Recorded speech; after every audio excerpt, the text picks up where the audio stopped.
Hello students, मैं Prince Kumar आप सभी को स्वागत करता हूं रीजनिंग का फिर से एक न्यू क्लास में। जितने भी हमारे विद्यार्थी कॉम्पिटिटिव एग्जाम की तैयारी करने वाले हो उनके लिए class most important and selected class होने वाला है, क्योंकि जितना भी इस क्लास में प्रश्न रीजनिंग का लिया गया है सभी इम्पोर्टेंट, सेलेक्टेड और लेटेस्ट प्रश्न लिया गया है।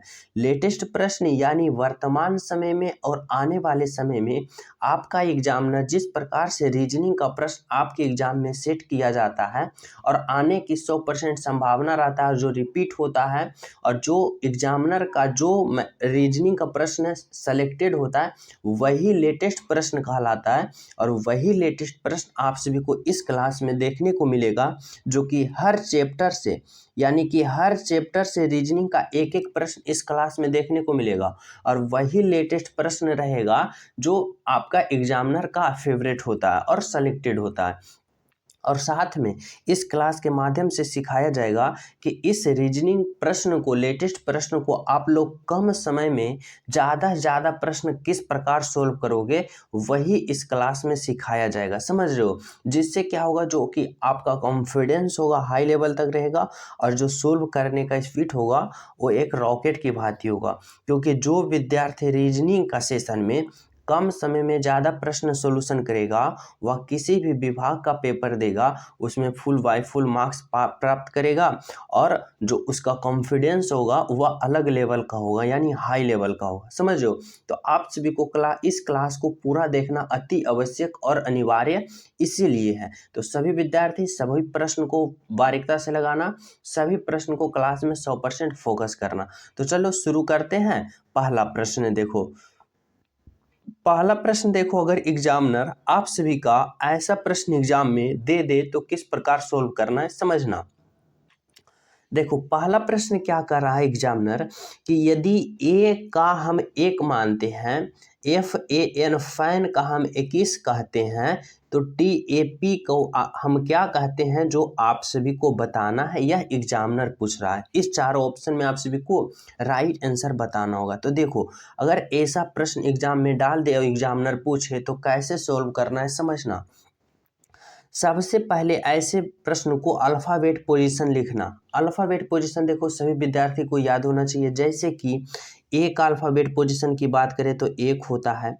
FAN फैन में बात करें तो F का अल्फ़ाबेट पोजीशन 6 होता है, 1 का 1 होता है और N का 14 होता है। यही अल्फ़ाबेट पोजीशन यानी कौन सा अल्फ़ाबेट कितने नंबर पर आ रहा है वह आप सभी को याद होना चाहिए, समझ रहे हो। तो देखो अल्फ़ाबेट पोजीशन लिख दिए। ए का अल्फ़ाबेट पोजीशन 1 होता है, F का 6, A का 1, N का 14। अगर हम इन सभी को ऐड करते हैं, क्या करते हैं, जोड़ करते हैं, तो देखो क्या आएगा, 6 और 1 7, और 7 और 14 कितना होगा, 7 और 14 को जोड़ेंगे तो 21 यानी 21। देखो 21 आ रहा है। यानी कि क्या किया है, सभी का अल्फ़ाबेट लिख के आपस में जोड़ दिया। देखो एक अल्फ़ाबेट 1 होता है तो 1 ही लिखा है।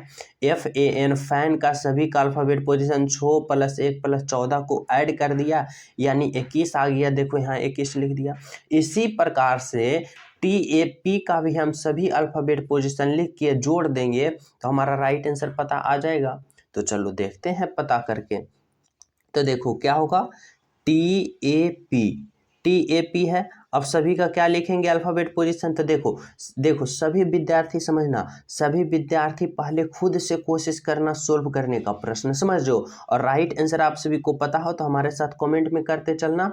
और जहाँ जहाँ आप लोग लगता है कि अब हम फंस गए, आगे हमें अगला स्टेप हमें समझ में नहीं आ रहा यानी फंस गए, तो फिर देखना और हमारे साथ कंटिन्यू चलना। तो देखो क्या है यहाँ पे TAP है और सभी का अल्फ़ाबेट पोजीशन लिखेंगे। जैसे T का 20 होगा, A का 1 होगा और P का 16 होगा, और सभी को हम क्या करेंगे, आपस में जोड़ देंगे। तो देखो 20 + 1 21, और 21 और 16 करेंगे तो 21 और 16 जोड़ेंगे तो कितना आएगा, 21 और 16, 6 1 7 और 2 1 3 यानी 37। अब हमें क्या पता चला कि TAP यानी सभी अल्फ़ाबेट पोजीशन 20 + 1 + 16 को आपस में जोड़ें तो हमें कितना प्राप्त हुआ, हमें 37 प्राप्त हुआ, जो कि हमारा right answer option number C में दिया है, जो कि क्या होगा, बिल्कुल राइट होगा, बिल्कुल सत्य होगा। तो सभी विद्यार्थी समझ गए हो क्या किया, इस प्रश्न में सभी का अल्फ़ाबेट पोजीशन लिख के ऐड कर देना है, समझ रहे हो। तो चलो अगला प्रश्न देखो, क्या अगला प्रश्न आपका एग्जामिनर पूछना चाहता है भाई। देखो मिसिंग नंबर से आप सभी का अगला प्रश्न आ गया है, यानी बताना है लुप्त संख्या। यहाँ जो वाट है ना, इसके जगह बताना है कि आप सभी को क्या भरना है, राइट आंसर। देखो ऐसा प्रश्न एग्जाम में आ जाए तो किस प्रकार सोल्व करना, समझना। ऐसे प्रश्न के लिए भी एक ट्रिक होता है, जैसे कि आप लोग जब भी ऐसे प्रश्न आ जाए तो सोल्व या तो आप लोग इस प्रकार से चलो, यानी 14 और 9 को आपस में कैलकुलेशन करके 4 लाओ, या आप लोग इस प्रकार चलो 14, 12 और 10 को आपस में कैलकुलेशन करके 16 लाओ। तो देखो जब भी ऐसे प्रश्न आ जाए तो किस प्रकार से चलना, बोलोगे सर हमें इस प्रकार से चलेंगे कि इस प्रकार से चलेंगे, हम एक बार में कैसे सेलेक्ट करें। तो देखो जब भी ऐसा प्रश्न आ जाए तो किस तरफ से चलना है। देखो छोटे छोटे अंक को काउंट करना, यानी छोटे छोटे अंक को कैलकुलेशन करके बड़ा बड़ा मतलब अंक लाने की कोशिश करना, समझो।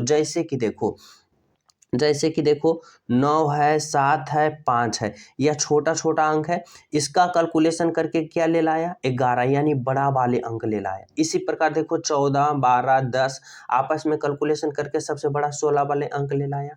और ना कि आप लोग बड़ा बड़ा कैलकुलेशन करके छोटा लाना। जैसे देखो बड़ा 12 है और 7 है, 12 और 7 को आपस में कैलकुलेशन जिस प्रकार करोगे तो 2 आएगा, यानी छोटा अंक प्राप्त हो रहा है। तो इस प्रकार से नहीं चलना है, इस प्रकार से चलना है, छोटे छोटे अंक को कैलकुलेशन करके बड़ा लाना है। तो हमें इस प्रश्न में किस प्रकार चलना है, तो इस प्रकार से चलोगे, समझ रहे हो। तो देखो हमें इस प्रश्न में सोचना है 12, 14, 16, 12, 14 और 10 को आपस में हम इस प्रकार या किस प्रकार कैलकुलेशन करें कि हमें कितना प्राप्त हो, 16 प्राप्त हो, इसी प्रकार 11 प्राप्त हो और इसी प्रकार हमें राइट आंसर प्राप्त हो। तो देखो अगर हम इस 14 और 12 को आपस में जोड़ते हैं, यानी पहला और दूसरा को जोड़ते हैं, तो 14 + 12 करेंगे तो 14 + 12 4 2 6 और 1 1 2, यानी 26 आ गया।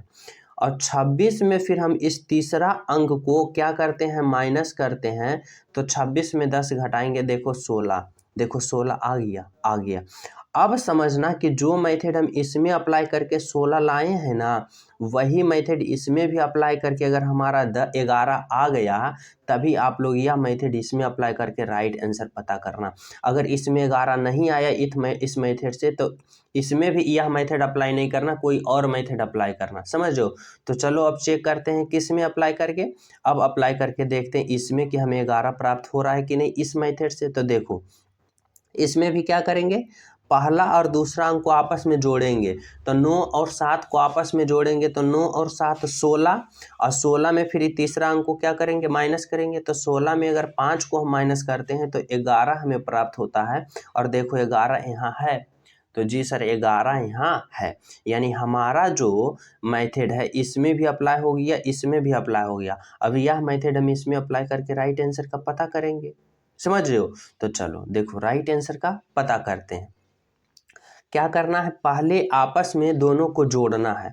4 + 2 जोड़ते हैं तो 4 + 2 6 आता है, और फिर तीसरा को माइनस कर देना है, यानी 6 में 0 करेंगे, घटाएंगे तो हमें 6 ही प्राप्त होगा। यानी वाट के जगह हमें क्या होगा, 6 होगा, जो कि कौन सा ऑप्शन में है, ऑप्शन नंबर यहाँ पे ए है, जो कि यहाँ पर क्या, सॉरी ऑप्शन नंबर यहाँ सी है, जो कि क्या हमें प्राप्त हुआ, 6 प्राप्त हुआ, जो कि बिल्कुल राइट है, बिल्कुल सत्य है। कौन सा, ऑप्शन नंबर सी, जो होगा 6। समझ रहे हो, यहाँ तक सभी विद्यार्थी समझ गए हो। क्या किए, पहला और दूसरा को आपस में जोड़ दिए और तीसरा अंक को फिर क्या कर दिए, माइनस कर दिए, यानी घटा दिए। समझ रहे हो, यहाँ तक सभी विद्यार्थी समझ गए हो। अगर समझ गए हो इस प्रश्न को सभी विद्यार्थी, तो लाइक वाले बटन है जो, देखो सभी विद्यार्थी ईमानदारी पूर्वक लाइक वाले बटन दबा दो कि सर जी मैं समझ गया हूँ सभी प्रश्न अभी तक ले। तो सभी विद्यार्थी लाइक वाले बटन को प्रेस कर दो। तो देखो अगला प्रश्न क्या कर रहा है आपका एग्जामिनर आपसे।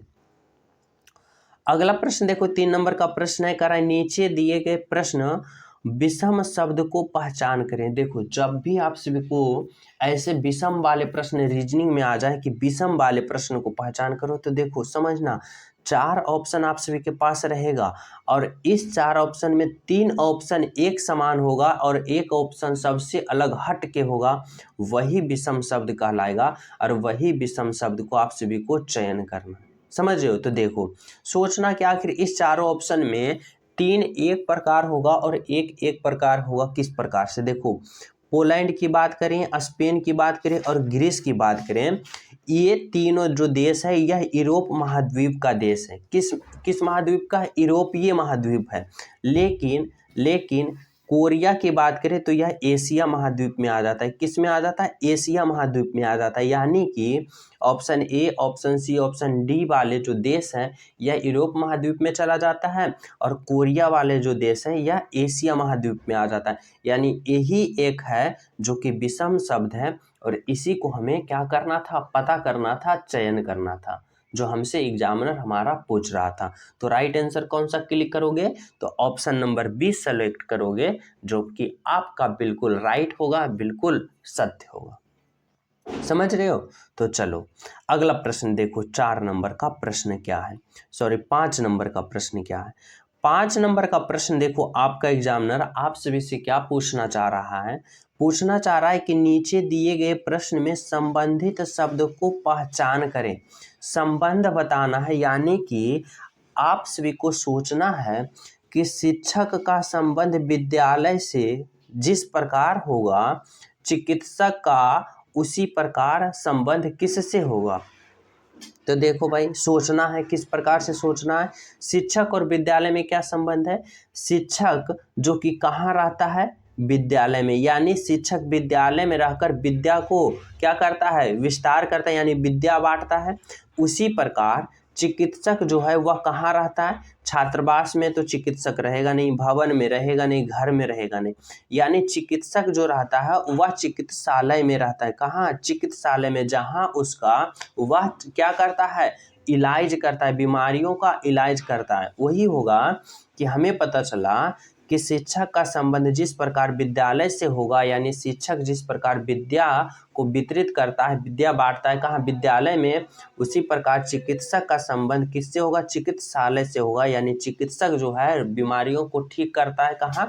तो चिकित्सालय में। ऑप्शन नंबर क्या होगा? ऑप्शन नंबर बी जो हमारा होगा राइट आंसर होगा, बिल्कुल सत्य होगा। समझ रहे हो? तो चलो अगला प्रश्न देखो, 6 नंबर का प्रश्न क्या है। 6 नंबर का भी प्रश्न आप सभी को देखो, प्रश्न है करा है नीचे दिए गए प्रश्न में विषम संख्या बताना है। देखो विषम संख्या वाले प्रश्न में अभी बताएं कि 4 ऑप्शन एक प्रकार के होगा और एक ऑप्शन अलग टाइप का होगा। तो देखो नदी, बांध, झील और तालाब की बात करें तो देखो नदी में भी क्या होता है? पानी होता है, झील में भी पानी होता है और तालाब में भी पानी होता है। लेकिन बांध जो होता है वह पानी को रोकने के लिए बनाया जाता है। कोई बांध बनाया जाता है ना, तो पानी को रोकने के लिए, यानी बांध जो है यह ऑप्शन नंबर विषम है, यानी ऑप्शन नंबर बी जो है यह सबसे अलग है और इसी को चयन करना है। समझ रहे हो?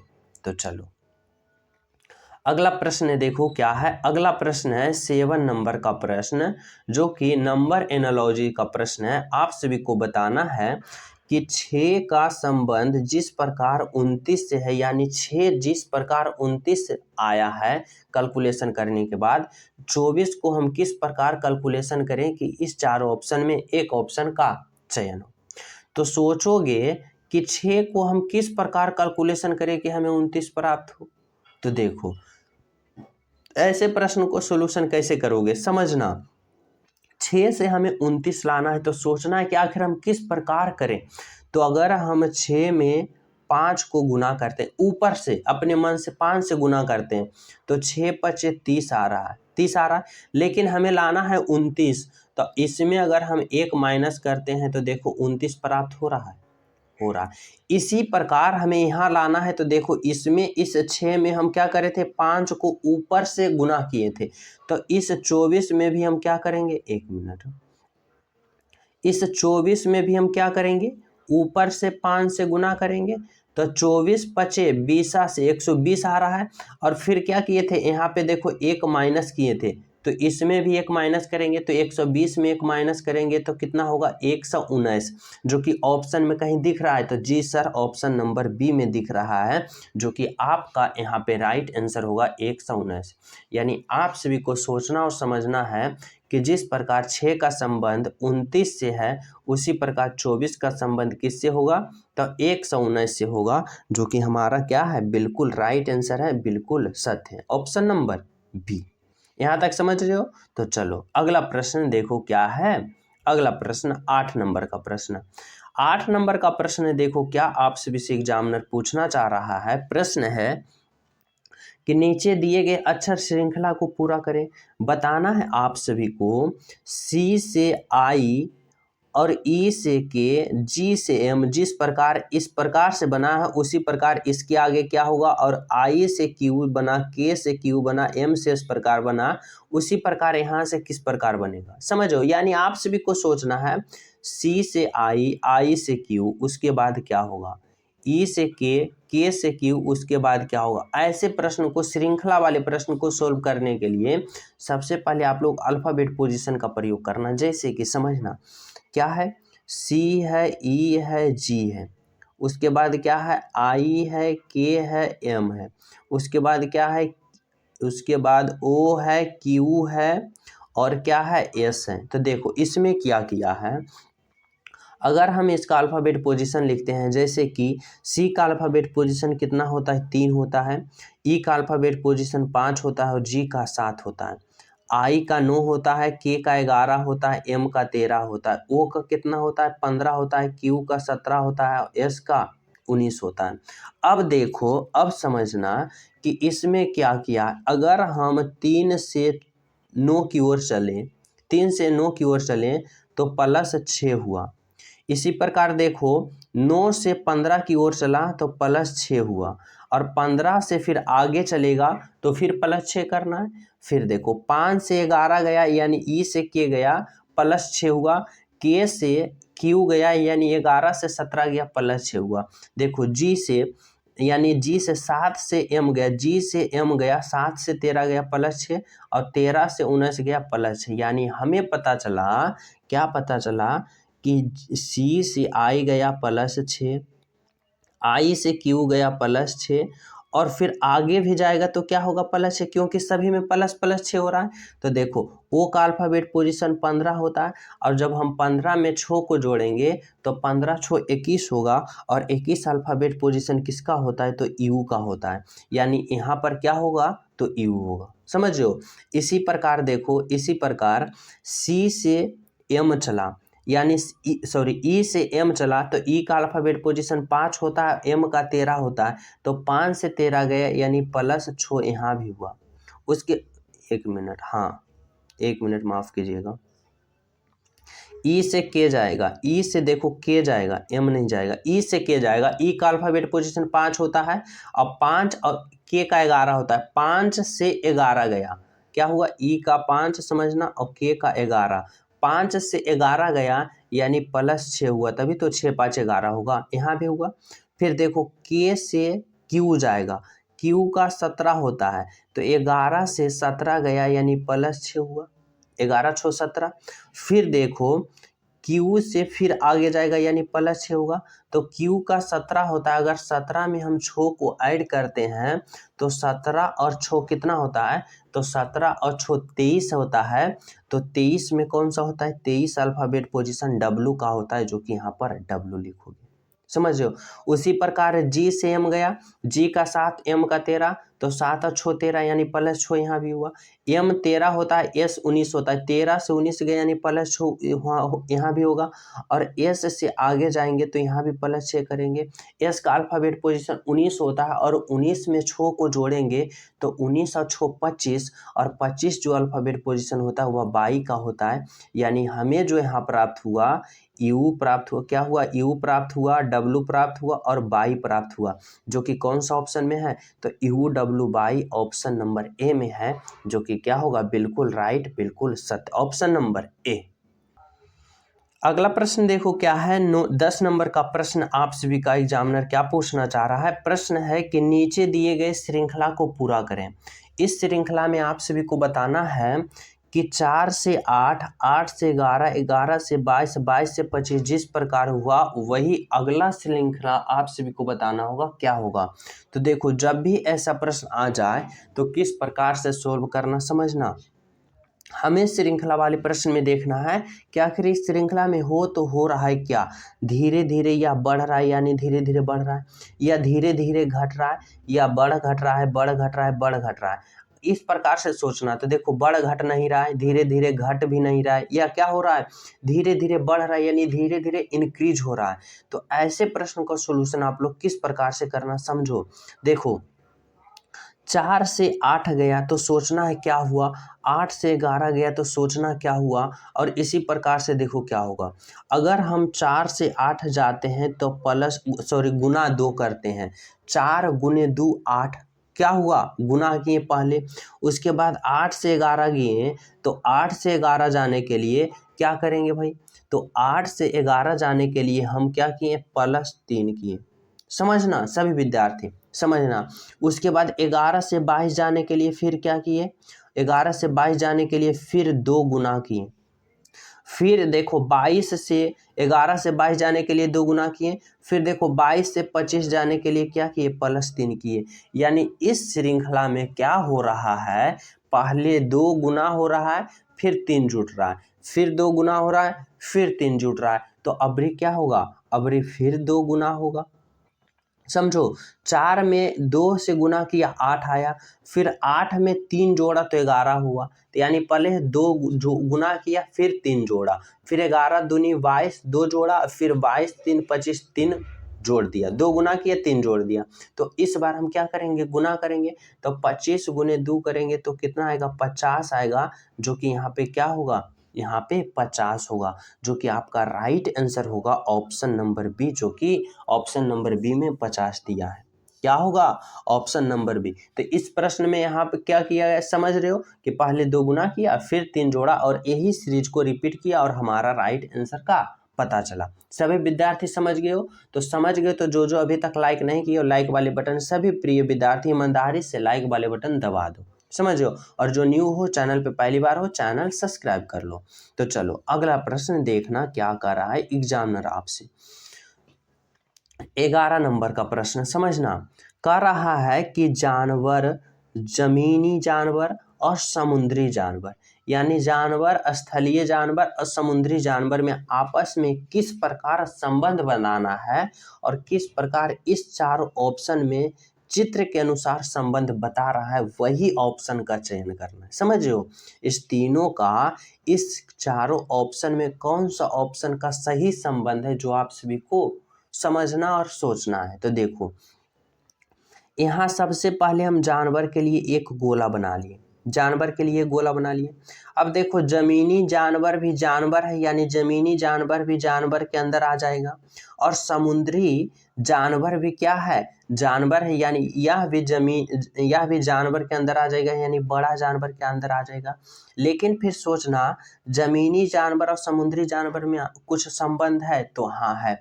जमीनी जानवर भी कुछ होता है वह समुद्री होता है, कुछ समुद्री जानवर जमीनी, यानी कुछ समुद्र वाले जानवर जो होता है वह जमीन पर भी रहता है, और कुछ जमीन वाले जो जानवर होता है वह समुद्र में रहता है, यानी ये दोनों में कुछ कुछ मिल रहा है।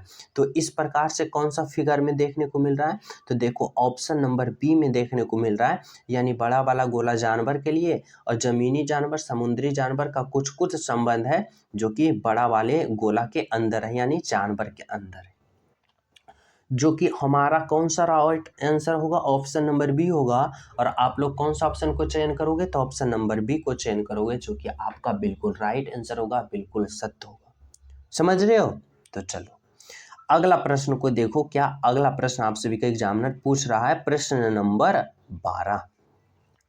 देखो यह प्रश्न कर रहा है, यदि जोड़ का अर्थ भाग हो, घटाव का अर्थ गुना हो और भाग का अर्थ जोड़ हो और गुना का अर्थ घटाव हो, तो इसका मान क्या होगा। समझना देखो ऐसे प्रश्न में आप लोग सबसे पहले मान रखना और जो जो कर रहा है उसको लिखना है। जैसे कि देखो 36 है, फिर देखो गुना, गुना का अर्थ देखो क्या कर रहा है, गुना का अर्थ घटाव है, घटाव देना, फिर 12, फिर देखो जोड़, जोड़ का अर्थ देखो क्या है, जोड़ का अर्थ भाग है तो भाग दो 4। फिर देखो भाग का अर्थ क्या है, भाग का अर्थ जोड़ है तो यहाँ पे जोड़ दो 6।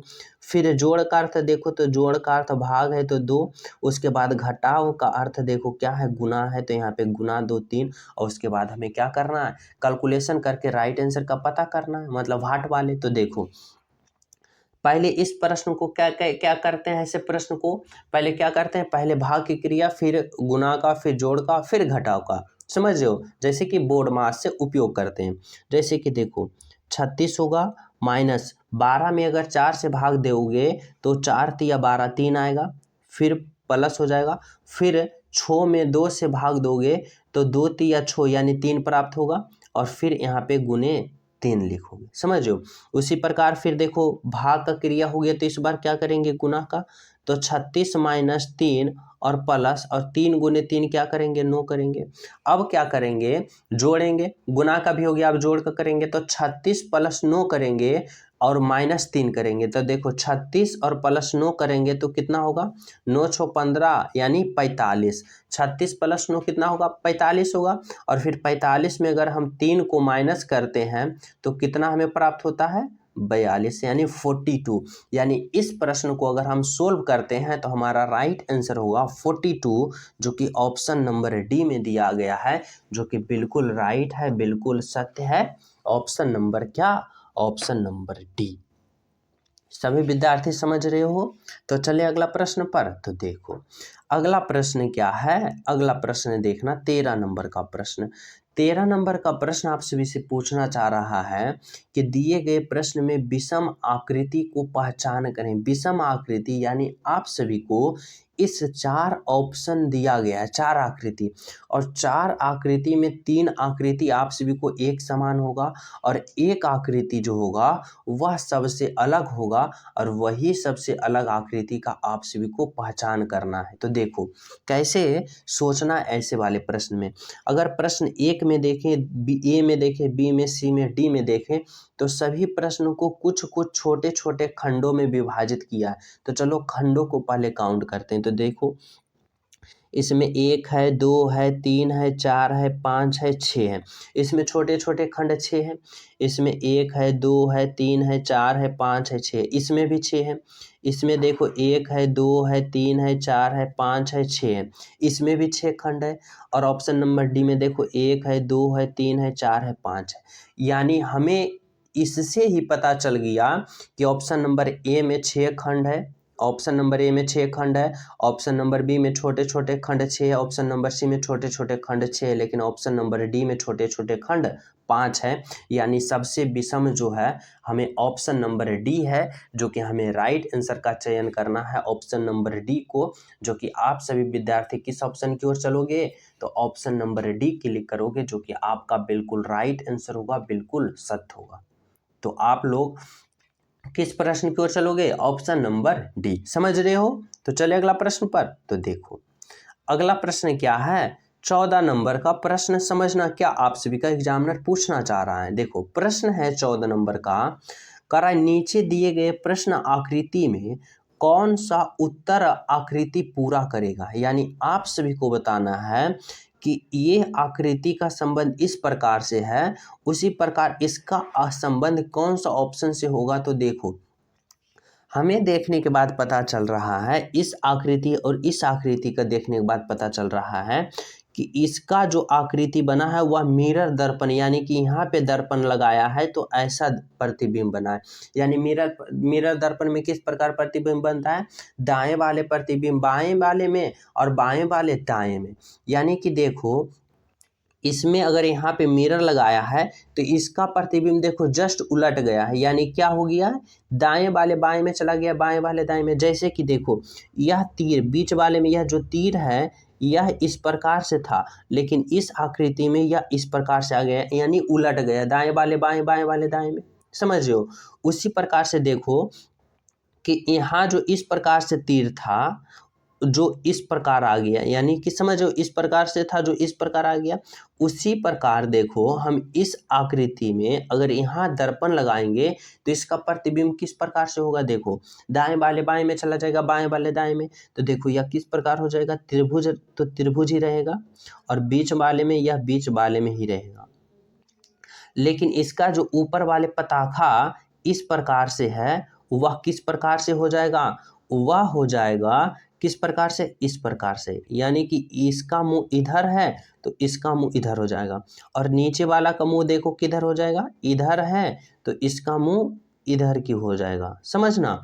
उसके बाद देखो यह ऊपर की है तो इधर इधर, एक मिनट क्या हुआ मेरी ऐप, देखो फिर से बनाते हैं, इस प्रकार से होगा। इधर देखो है तो यह हो जाएगा किस प्रकार से, इधर, और ये वाला इधर हो जाएगा। अब देखना इधर वाले, यहाँ पे देखो ऊपर की ओर इधर है तो यह हो जाएगा इधर की ओर ऊपर वाले, और इधर हो जाएगा नीचे वाले, जो कि देखो तो इसका प्रतिबिंब जो दर्पण प्रतिबिंब बनेगा कौन सा ऑप्शन में है। देखो ऑप्शन नंबर ए तो होगा नहीं, दोनों ऊपर के हैं। ऑप्शन नंबर बी होगा नहीं, एक ऊपर एक नीचे, लेकिन ये ऊपर वाले दोनों मुंह इधर है। और ऑप्शन नंबर सी की बात करें तो यह भी होगा नहीं। और ऑप्शन नंबर हम डी की बात करें जो कि बिल्कुल राइट आंसर होगा, इसका जो दर्पण प्रतिबिंब बनेगा वह ऑप्शन नंबर डी बनेगा, जो इस आकृति के भांति है। तो आप सभी को किस ऑप्शन का चयन करना है, सभी विद्यार्थी ऑप्शन नंबर डी को चयन करोगे, जो कि क्या होगा, बिल्कुल राइट आंसर होगा, बिल्कुल सत्य होगा। ऑप्शन नंबर क्या, ऑप्शन नंबर डी। समझ रहे हो सभी विद्यार्थी यहाँ तक। तो अगला प्रश्न को देखें, तो देखो अगला प्रश्न क्या है, 15 नंबर का प्रश्न, समझना। 15 नंबर का प्रश्न में कह रहा है आकृति ए बी सी डी में कितने आयत हैं, जो आप सभी को काउंट करना है, यानी देखो फिगर काउंट करना है, यानी आयत वाले फिगर काउंट करना आप सभी को बताना है कि इस आकृति में 9 है, 10 है, 11, 12 है या 11 है, कितने आयत बन रहे हैं इस फिगर में ए बी सी डी के अंदर। तो आप सभी को काउंट करना है, और यह प्रश्न आप सभी को मैं होमवर्क के तौर पे दे रहा हूं, और सभी प्रिय विद्यार्थी ईमानदारी से इस प्रश्न का अभी आप लोग स्टडी करोगे। जैसे कॉपी कलम आप सभी के पास है तो अभी तुरंत ही काउंट करना पेपर पे इसका आकृति बना के, या कि कितना इस आकृति में आयत है, समझो। सभी विद्यार्थी ईमानदारी से अभी तुरंत ही कमेंट कर देना कि इस प्रश्न का राइट आंसर क्या होगा, समझ रहे हो सभी विद्यार्थी ईमानदारी से। और जो अभी तक लाइक वाले बटन दबाए नहीं हो, लाइक वाले बटन दबा देना, यानी वीडियो सभी विद्यार्थी लाइक कर देना, और जो न्यू हो चैनल पे पहली बार हो चैनल सब्सक्राइब कर देना, क्योंकि अगर आप लोग सुबह शाम आप सभी को यह कंटेंट उपलब्ध कराया जा रहा है जो कि इम्पोर्टेंट प्रश्न का, अगर जो विद्यार्थी सुबह शाम ऐसे वाले प्रश्न को प्रैक्टिस में लाएगा और प्रैक्टिस करेगा तो आपका कॉन्फिडेंस और आपका स्पीड जो होगा वह एक अलग ही पोजीशन पे पहुंचेगा, समझ रहे हो। तो सभी विद्यार्थी चैनल सब्सक्राइब कर लेना, जुड़ जाना, और साथ ही टेलीग्राम लिंक डिस्क्रिप्शन में वहाँ भी ज्वाइन हो जाना, ताकि कोई भी नोटिफिकेशन आप सभी के पास जल्द से जल्द पहुँच सके। तो सभी विद्यार्थी को मिलते हैं अगले क्लास में, जब तक सभी को हमारे तरफ से जय हिंद।